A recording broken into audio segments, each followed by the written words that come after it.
Welcome in, everybody, to the Flagship podcast interview. We are previewing Texas at Kansas State, and we're doing it with John Kurtz of the KC Sports Network. And you can follow him on YouTube at John Kurtz, or just look up John Kurtz and subscribe to his YouTube episodes. But John, you've covered K-State a long time, and Texas is getting maybe the hottest version of the Wildcats after a 48-0 victory over the Oklahoma State Cowboys, the same Oklahoma State Cowboys who came back and defeated the Texas Longhorns in Stillwater the week before. Your thoughts? Yeah, it was. Well, I appreciate you guys having me. First of all, it was crazy and pretty unexpected because the mood was very somber coming out of the TCU game. Not really just because of the loss, but it was because of the injury toll that came along with it. I mean, obviously, most people saw Adrian Martinez not be able to give it a go after the first series. And then Will Howard, who played great, got knocked out of the game for a little while, too. And they had to go to a third-string quarterback. But I thought the biggest injury that K-State suffered was Daniel Green, who's an all-Big 12 middle linebacker. And he went out, and that's when TCU started picking them apart offensively. And there's just a number of injuries K-State had across the board. Julius Brents, first-team all-Big 12 corner, was out for a while there too. Josh Hayes, their best safety. So it just felt like, hey, this team is too beat up. Deuce Vaughn went to the locker room for part of the TCU game. So it just felt like the walking wounded going into a game against Oklahoma State, in which it sort of had that feeling like, hey, did K-State just lose twice with that game to TCU? And man, they came out with a week to game plan around some of the issues at linebacker, even after losing another one in practice for the season leading up to the Oklahoma State game. Schemed around it, got some young guys in there, and just completely shut down the Oklahoma State offense. And then Will Howard continued to do what he did against TCU, which is a crazy story because he had to play very early in his career in 2020, frankly, just too young to be thrown into the position that he was. But Skylar Thompson went out for the year, and so fans kind of formulated this opinion that he was never going to be anything. And he stuck it out, even with Adrian Martinez coming in, and got his time to shine on Saturday, which was awesome to see. And just gives K-State a totally new element to the offense. I mean, they struggled passing the ball the entire Chris Klieman tenure. I mean, for years, really, back to Tyler Lockett. This team has not been able to throw the ball very well, but they did it as well as they have in the past 8 years since Lockett left town. With Howard on Saturday, Malik Knowles was great, finally looking like a potential All-Big 12 receiver, which is what people have felt like he could be for a long time. And just everything was rolling. K-State's had problems at kicker, and kicking looked great on Saturday. I mean, it was one of those days where just anything that could go wrong did for Oklahoma State, and K-State was absolutely on fire. So I think now it gets you obviously right back into the thick of the Big 12 race, and you sort of reset and say, all right, what team is going to show up the rest of the year? What do you do at quarterback the rest of the season if Adrian Martinez is going to be healthy coming up this week? So there's still plenty of questions, but for one Saturday, everything was pretty perfect in Manhattan. Yeah, and we'll get to Will Howard and Adrian Martinez in a second. Texas fans remember Will Howard, and maybe if he had a different offensive coordinator last year, maybe the outcome is a little different in that game. But let's go back to I think it was the first drive for Kansas State. They have a 4th and 5. They get a penalty. Now they have 4th and 10. They're in Oklahoma State territory, about the 30. And they go for it on 4th and 10 and score a touchdown. That seemed a little out of character for Chris Klieman. What was going on there? Was he trying to send a message to his team that, hey, we're going for broke? Yeah, I love that you point out that play because to me, a 48-0 game, it's hard to single out one play and say, hey, this was really the key to the game. And K-State was probably going to win no matter what. But that was the tone setter. And I mean, if things go differently there, I could imagine that game turning into more of a dogfight than it did. I think there are a couple things at play there. I mean, one, a perfect example of just how the day went. Deuce Vaughn, of all people, is who got the false start penalty to make it 4th and 10 instead of 4th and 5, a guy who never messes up the details. And so you're thinking like, man, what is that? But K-State corrects and gets the touchdown the next play. I think there's part of that. Part of it is that they were in kind of no man's land. I think that was like around the 38-yard line. So in that position, it's a tough one anyway. And K-State's had all sorts of problems, as I mentioned, at kicker. So there was no way they were going to kick a field goal. And I think Klieman is starting to come around. I mean, you're seeing the game of football sort of evolve to where everybody is much more open toward going for it on 4th down. And Klieman has been moving that way steadily. In fact, I thought he probably made a mistake once or twice against TCU and going forward on fourth down. So he seems to be coming along. But I think also, like to your point, it is about setting a tone. And I think the play that they called, like the route that they called, throwing deep to Cade Warner in the end zone, was fairly emblematic of that too. And Chris Kleiman said after the game, K-State's offensive coordinator, Colin Klein, had a play that he really liked there, and obviously it worked. Credit to Will Howard too, who had to kind of slide in the pocket, set his feet, and then just throw an absolute dime in the end zone to Cade Warner. So I think a little bit of everything, just position where you're at on the field, trying to send a message. And K-State's had all sorts of problems with the kicking game this year, and hey, worked out perfectly, set the tone, and K-State didn't look back from there. Well, Will Howard, who was, threw for almost 300 yards and 4 touchdowns and just looked comfortable in rhythm. And he looked good against TCU before he was injured in that game. I mean, is this all just Colin Klein as his offensive coordinator? And now there's questions about whether to preserve his red shirt or not. Because, well, you tell us what the status of that red shirt is, because it sounded like, in listening to Will Howard after the game, that the plan was to preserve the red shirt this year. But tell us, what the status is of that and how he seems to be thriving with Colin Klein. Yeah, going into the year, that was the idea and what they were talking about, wanting to be able to preserve the red shirt, because last year, actually, I believe it was the Texas game that eliminated him from being able to use that, because they just had to play him at quarterback. And so, for his career's sake, it seemed like that's what he wanted to do, even though, even these days that's becoming a little bit antiquated in college football to think about that. But understandably, if you can, you'd like to do it.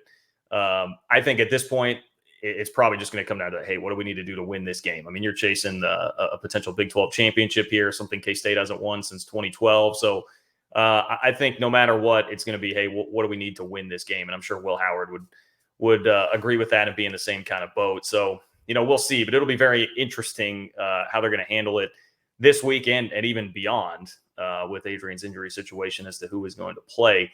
I think his improvement, Colin Klein certainly is a part of it. And really, to me, the biggest impact Colin made early on as an offensive coordinator was just recruiting wise. They were finding recruiting their own roster. Malik Knowles, I think, probably would have left if Courtney Messingham were still the offensive coordinator. Avery Johnson, who is K-State's best quarterback recruit, probably going back to Josh Freeman, who's going to be coming in next year. He committed largely because of Colin Klein, really rebuffing some major interest from programs across the country to do so. But I think you're seeing him modernize the offense a little bit, be more willing to be creative, throw the ball more. Courtney Messingham was, look, K-State fans lost it that Texas game last year with some of what he was doing. So I'm sure Texas fans are a little bit familiar with that more conservative sort of approach, what they were doing at North Dakota State. But I think the biggest thing with Will is people formulated opinions about him when he got thrown into the fire too early. First year in the program, Skylar Thompson goes out. They're just in a pinch. They have to throw him in there. He struggles mightily. People think, all right, well, this kid is not going to be it. But really, some quarterbacks can come in 4 or 5-star kids and play right away and be effective right away. Will was always going to be a developmental guy. He was a 3-star prospect, Gatorade Player of the Year in Pennsylvania, but kind of a mid-level recruit. That's always a guy that's going to take some time, right? Raw tools. He certainly has some size and some skills, but it was going to take time for him to develop. So I think he just got unfairly judged, and then it got in his head. So he starts playing some last year when Skylar gets knocked out for a little bit. And what you kept hearing from the coaches, they were talking about practice will. Practice will is great. Practice will is awesome. I think basically what we're seeing now, but he couldn't put it out there on the field, and you could just see the wheels turning in his head at times. I think it just kind of got into his head. And if he would make a mistake, it would compound pretty quick, because he's for 2 years heard and seen all these negative things about him and just experienced a lot of failure on the field. So I think it's just a matter of a kid growing and maturing, combined with, probably an offensive coordinator that's helping him out a little bit and just coming into his own. But most recruits don't get exposed, or most kids that early in their career are not going to get exposed the way he did because of necessity for K-State. So I think that's really a lot of what you're seeing. And I would credit Chris Kleiman for sticking by him as a huge reason for that. He's always been a very vocal proponent of him. In fact, he really made the fan base mad by calling Will Howard the best backup quarterback in the country last year after the Stanford game. And then immediately, of course, he has to go in and then struggle some. So fans are like, what is Kleiman doing saying this? Well, he was sticking by his guy, and Will Howard didn't transfer in a day and age where, I think most people probably would in the situation that he was in. And now here he is winning huge games for K-State when they need him because of the injury to Adrian Martinez. Yeah, Texas fans remember Will Howard running down the sideline for about a 71-yard run last year. Got a couple of Texas defenders benched on that play.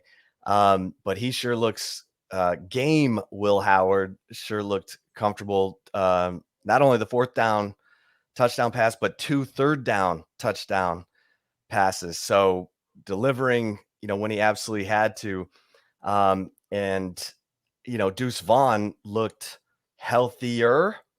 How would you describe it, John? Yeah, healthier, and really, I think more than anything, he just had more room to operate, and I think a lot of that is a byproduct of what K-State's doing, throwing the ball. There was a stretch beginning of conference play where the offensive line, I think, was struggling, leaving something to be desired. They lost a potential All Big 12 guard in Taylor Portier, first game of the season. It's the second straight year he's gone out with a season-ending injury, which is really tough and feel for him. But that seemed to set the offensive line back for a while. So I think they have improved, but it's also just it's much easier for Deuce Vaughn to find room to operate when you're throwing the ball the way K-State was from the get-go against Oklahoma State. I just think that has added such a different element to the offense. It loosens things up because Deuce was having a hard time. Deuce really for about 3 weeks had seemed a little bit hobbled. And after the TCU game, even, just heard reports of him leaving limping, which is probably, a lot of players are going to do that in general, but that had people pretty concerned going into this game. But had some big holes, still has the breakaway speed when he gets a little bit of a crease. And that was vintage Deuce Vaughn with over 150 yards on Saturday. So right now, and that's knock on wood, as banged up as K-State came out of the TCU game, it was the total inverse of that against Oklahoma State. They, at least to my knowledge, no real injury issues to speak of at all coming out of that game. So it seemed, as odd as it is, like a get right to actually play a game as opposed to come off a bye week, because the bizarre part about the TCU game is K-State had a bye week the week before, and the narrative was, well, they're getting healthy.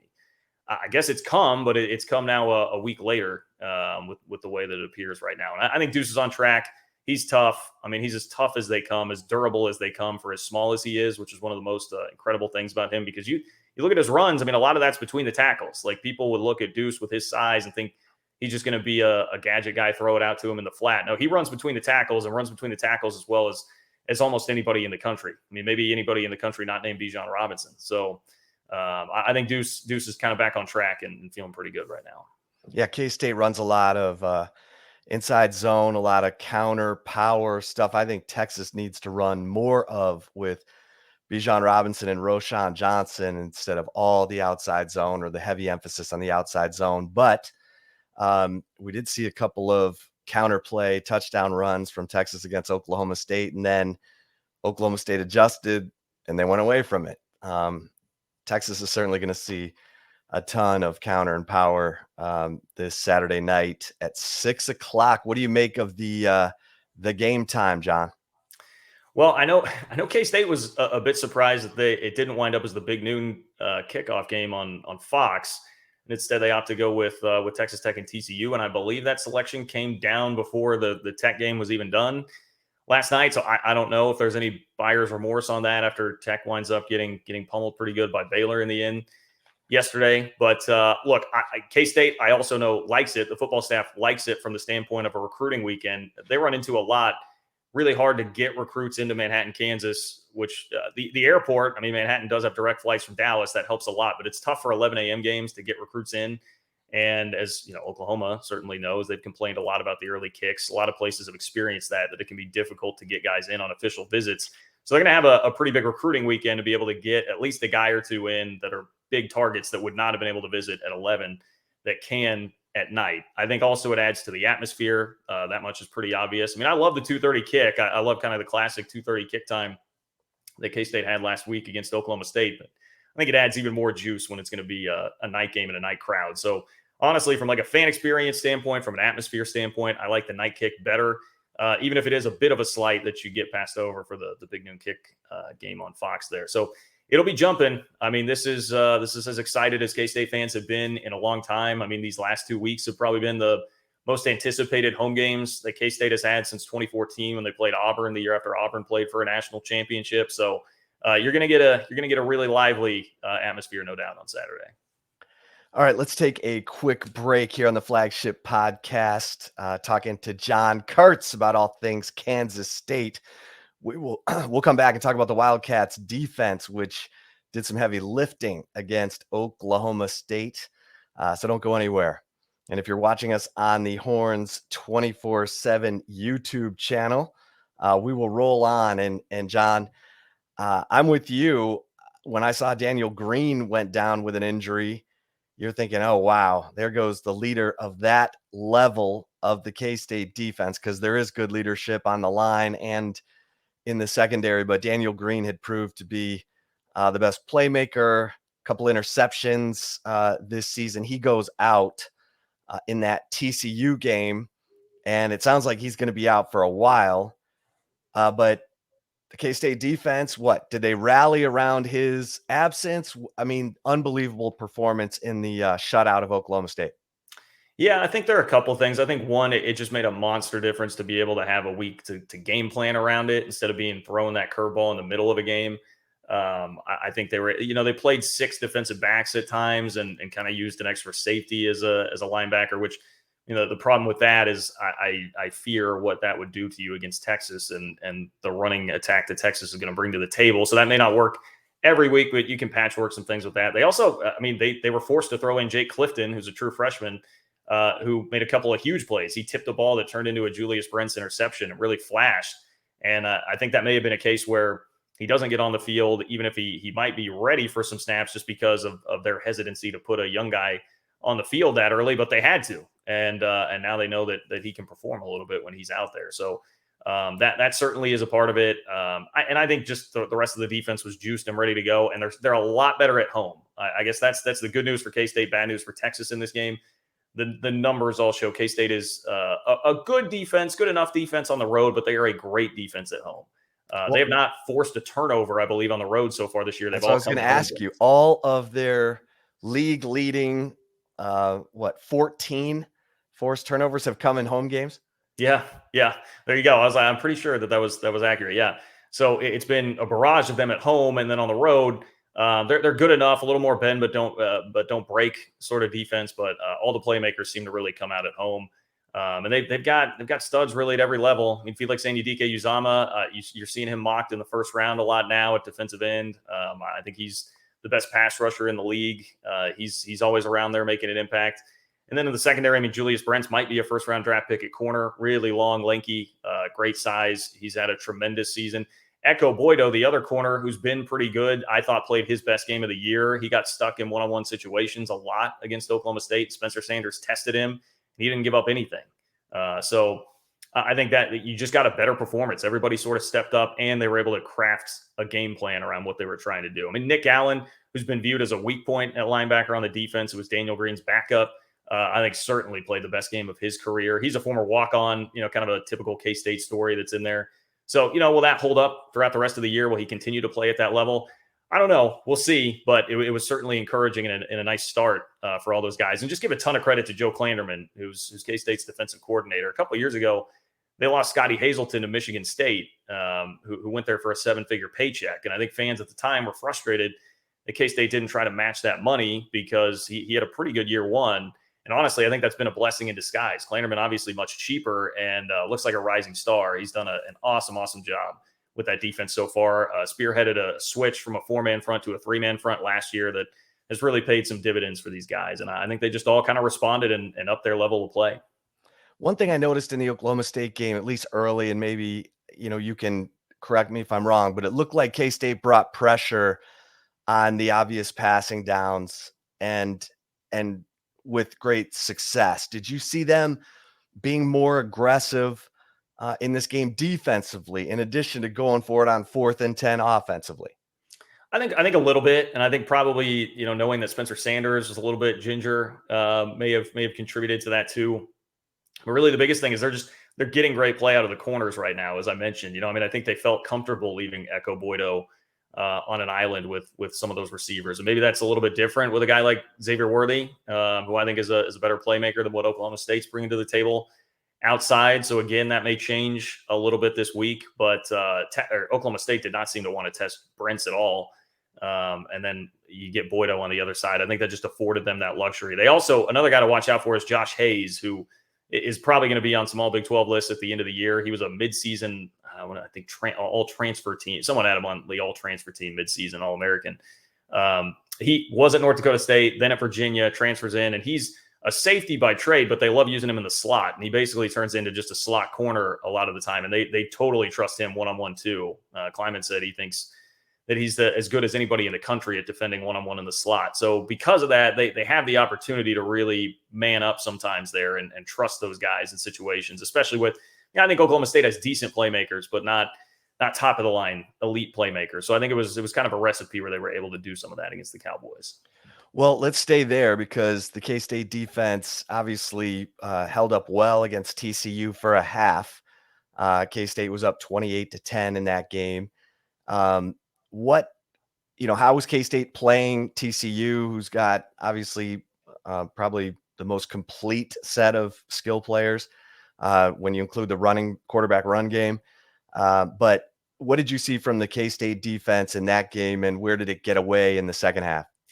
I think it got away, and this is my concern with Texas. It got away with Kendre Miller and the running attack of TCU. K-State players were as complimentary of Miller after the game of anybody that they played this season. There was a lot of praise for him, and I think that was just obvious. They didn't tackle very well. I mean, they tackled in space excellently against Oklahoma State this past Saturday. It's a different story against TCU. I mean, a play that stands out, TCU had a 3rd and 17 at one point through a little screen, and Miller broke a bunch of tackles, got a first down, and it turned into points for TCU in what was a 10-point game, obviously. Just a crucial play, and they didn't have the juice to go make it when they needed to. And so some of that is, I mean, hey, just play better, make sure that you tackle better. But I think a large chunk of that is that they were just seeing a better player at running back there in Miller. Oklahoma State had some injuries, obviously, in their backfield. I mean, they were missing their top running back in the game on Saturday, so that makes a difference. And so that to me was really the key. It was Daniel Green goes down, and then all of a sudden you're not tackling in space. Kendre Miller's making guys miss. TCU kind of shifted toward going more on the ground. Outside of the one long bomb to Quentin Johnston, they really kind of adjusted how they were doing that. So I think that is really where it kind of fell apart for K-State, and they've been pretty good against the run for the most part this year, but Miller – probably the best back that they've seen, I guess, off the top of my head, and he really tore him up. In the first half, there was some, talk about maybe K-State lost some momentum right before the half. Can you talk about where you thought it got away, like where the offense was rolling and then it wasn't? Where did it get away from the K-State offense? Yeah, it was kind of game situation, along with the biggest K-State fans' biggest frustration, I think, after that game, certainly offensively, was 28-10. They got a 4th down stop, so they get the ball back. You've got an 18-point lead in the ball with like 6 or 7 minutes left before halftime, and that possession, I think it was run pass quarterback draw. On 3rd and 10, they went quarterback draw, which was a call that people really hated. I didn't like it much either with Will Howard. Maybe a little bit different with Adrian Martinez, who can be more explosive as a runner. Certainly has more explosiveness early on, like more burst early on. Will Howard can really get going once he gets the acceleration moving, but he's different than Adrian Martinez in that aspect. And so I thought they got a little bit conservative with that series instead of just continuing to sling it downfield, which is what Howard was doing really well, just layering balls between linebackers and safeties.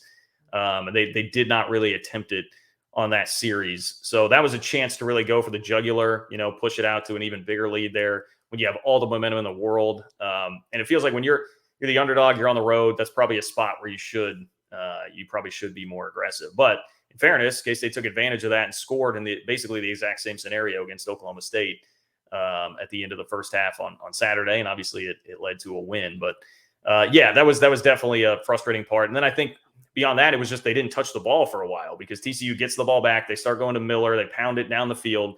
They score a touchdown right before the half. Then coming out of the second half, they get the ball. So they had that scenario where they get 2 possessions back-to-back. They go down and score again, and now all of a sudden you're in a totally different situation. Last time you touched the ball, it's 28-10. Now it's 28-24, and then Will Howard gets hurt.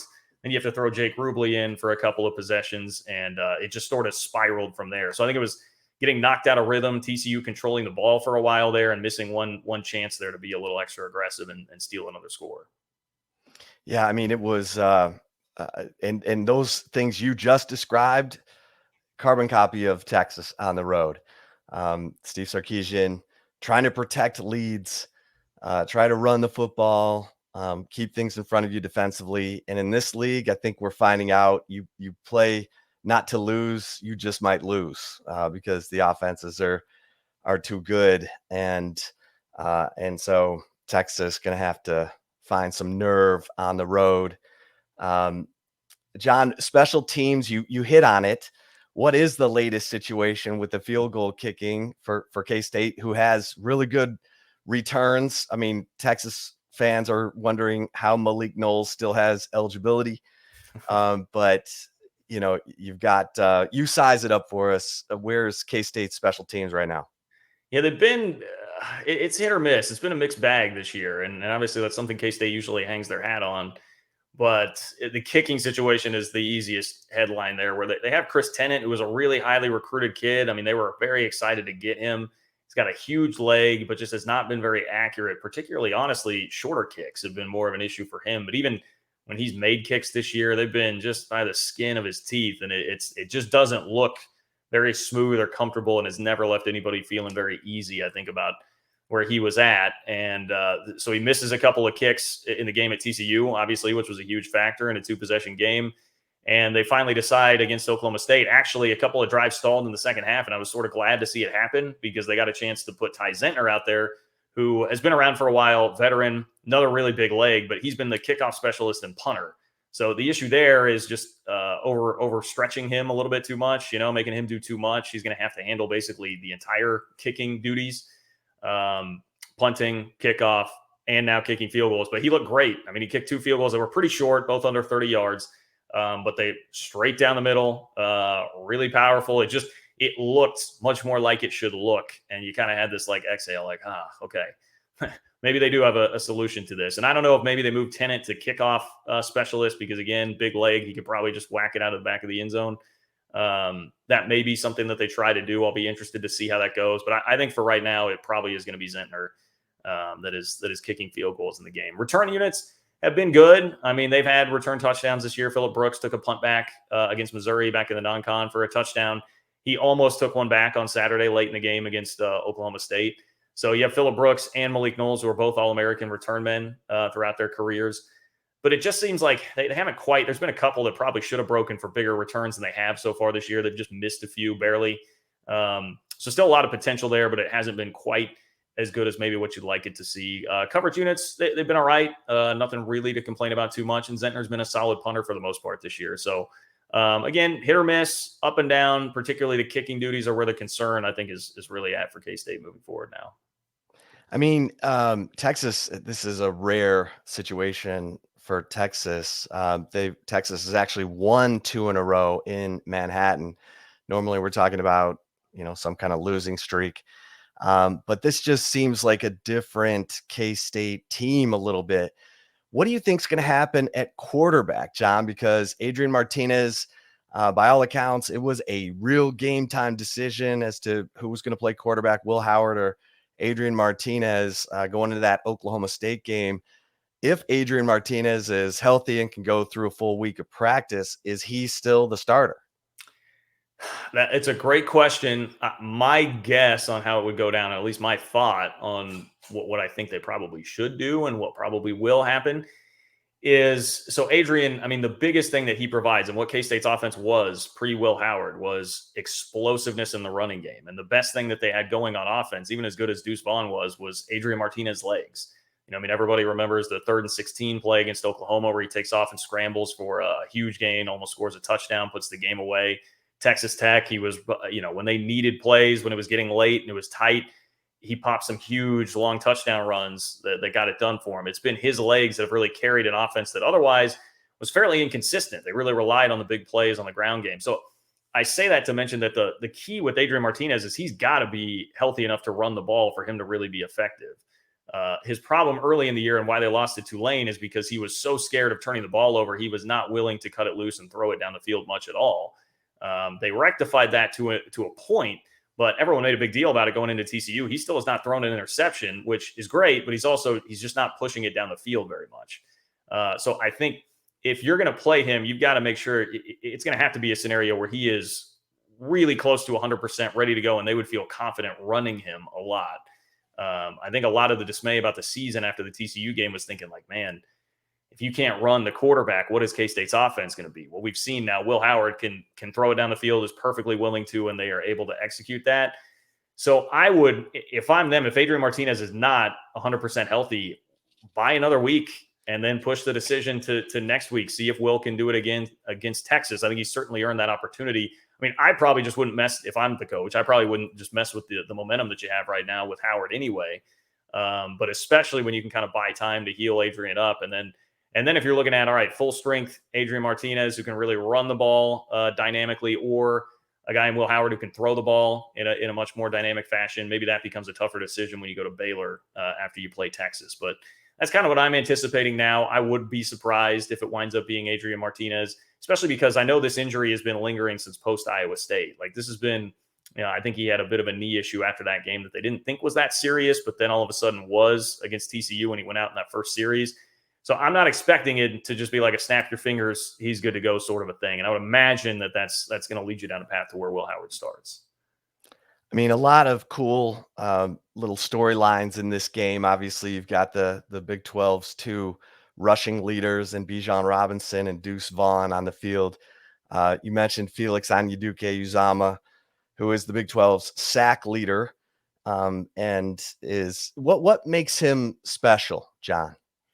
He is incredibly strong and just relentless. I mean, I think, one of the few frustrations to come out of Saturday, I mean, it felt like, and I know this is kind of a lot of fans will bemoan this all the time, but it feels like he gets held one out of every 2 or 3 snaps, and it just hardly ever gets called because he doesn't really flail or try and sell it. He's just trying to basically bowl through it and push his way through it, and he's so strong. But that's really it. I mean, he can beat you with an array of moves too, but he's just a monster and just really strong and powerful. And his motor is the thing that really, when he blew up last year, he had a game against TCU last year where he had 6 sacks. The NCAA wound up counting it as 4. It would have been a record, but they counted it as 4 because 2 of them were forced fumbles. And it was a little hang up in the rule where it didn't count as a sack because of how the fumbles got recovered. Anyway, he basically had a 6-sack game against TCU, and what he was doing there was just not giving up on plays. And when a quarterback when Duggan would scramble around, he would come back on the rebound and get guys. So he's not going to quit. He's become even stronger. You just look at him. I mean, he's very physically imposing, just a beast. And so that has really been the key to a lot of his success. And another just developmental K-State guy. I mean, he'd like to tell the story. He out of high school was almost going to just enroll at Mizzou and not even play football. He very limited offers for him, and K-State at the last minute decided to offer him a scholarship. He was really skinny, tiny, and is absolutely just ballooned in terms of size and become a beast. And it's a pretty typical K-State story, and now is probably going to be a guy that hears his name called in the first round of the draft. Yeah, no, he's fun to watch. When you look at this game, how do you see it playing out? Where do you think K-State has the advantage against Texas? What do you think this thing's going to come down to? Yeah, it's tough. I mean, I saw the early line coming out as a pick 'em, and I can't really debate that too much. I mean, it's a hard one for me to figure out because, you can't throw out the comparative score game. I mean, I understand that both of these teams just played Oklahoma State in their last game, and you can do that. I mean, I would throw that out for sure, just because college football is so different from a week-to-week basis. And again, I think most of us in the K-State world, certainly those that I talk to on the media front, have been looking at this as a bad matchup for K-State for a while. Not real crazy about this, especially after the injuries that K-State has suffered at linebacker and having to think about tackling Bijan Robinson. So I don't, to be honest, really like it from a matchup standpoint. I mean, I think Texas has so much skill and athleticism, and K-State has plenty of it, especially relative to a typical K-State team this year, but not at Texas's level. But again, it's at home, and I think that just makes such a massive difference for this team this year. They've been outside of the Tulane game, who, by the way, Tulane's now in the top 20, but outside of that game, they've just been excellent. They've been excellent at conference play at home. And I think with a night game and a really juiced up crowd, that is going to help them out a lot. And it just, even as well as Adrian Martinez was playing and as much explosiveness as they had in the running game, it feels different to me with Will Howard and the way that he is throwing the ball downfield, and they're able to utilize some of those playmakers at receiver much more so than they were. It feels like they're just getting more out of the offense instead of being more of a one-trick pony and relying on Adrian to go make something happen with his legs. So, I mean, I really like where K-State is heading, But I think this is the toughest game that they have left on the schedule, to be completely honest. Probably pretty close with the game that they have at Baylor coming up after that. But I'm pretty conflicted. I mean, I was pretty sternly in the camp of I feel like they will lose this game before the Oklahoma State game. Now, obviously, I'm shifting back a little bit more, but it's tough for me to get a real feel on this. And to be honest, again, just the matchup really concerns me, particularly the Texas offense there and what they can do. Yeah, I thought that Texas would perform a lot better against Oklahoma State's pass defense. I mean, dead last in the Big 12, and Quinn Ewers with a finger injury and 23-mile-an-hour winds couldn't connect.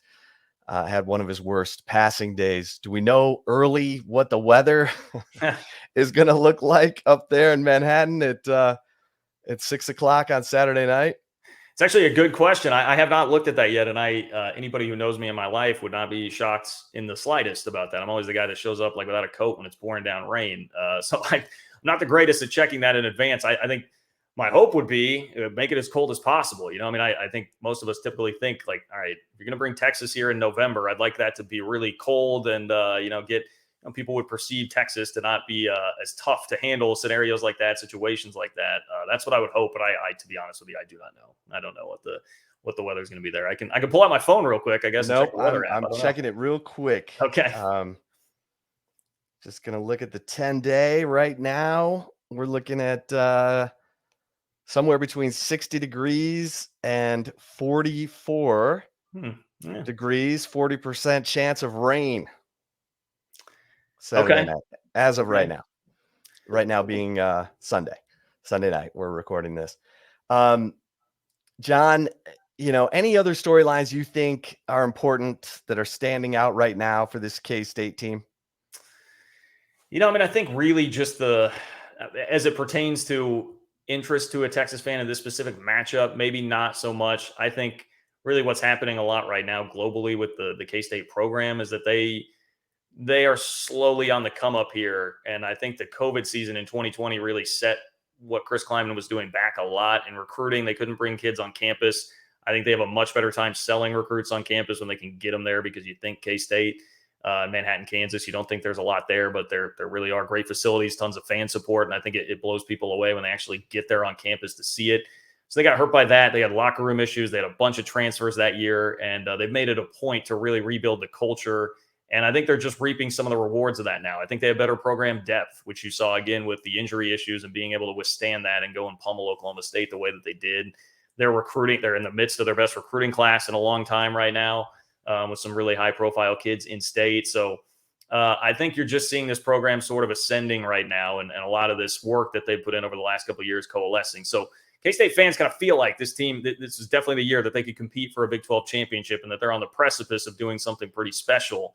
And if they win this game against Texas, I mean, they're going to be in a great spot to get to Arlington to play for the Big 12 championship by having a tiebreaker then over Texas and handing Texas a third loss. They've got a tiebreaker over Oklahoma State. Then you're starting to zero in on like, all right, K-State, TCU, the rematch in Arlington potentially here. So there's a ton on the line for K-State. And I think this is really where it's like you've been waiting for Chris Klieman to get over the hump. They have to a certain extent so far, but this would be a really, really big next step for them and where this program is kind of ascending to right now. Yeah, because the games remaining for K-State after Texas are what? Kansas, Baylor, West Virginia? Yeah, they've got to go to Baylor and West Virginia, and then they get Kansas at home the last game of the year. And so, I mean, none of that's going to be easy. I mean, that Kansas game at the end of the year, after watching the way that they've fought and scrapped their way through, I mean, it seems impossible to blow them out. They're going to have a lot on the line. They'll probably have Jalen Daniels back. Maybe it's playing for bowl eligibility. So, yeah, I think, honestly, all three of these games could be pretty tough after Texas. So it's not going to be easy by any stretch of the imagination. But, again, I view this as the biggest hurdle that K-State has left, knocking out Texas. Well, John, I will say I picked K-State to be in the Big 12 championship game before the season. To me, it looked like a 1-year window of everything coming together. If Adrian Martinez was going to be good, Adrian Martinez, and he certainly has been before he got injured, averaging 6 yards a carry and has 9 rushing touchdowns. Bijan Robinson has 11 rushing touchdowns. And I liked the K-State defense with the leadership and, based on what you're saying with the corners' ability, they can play man, they can load up to stop the run.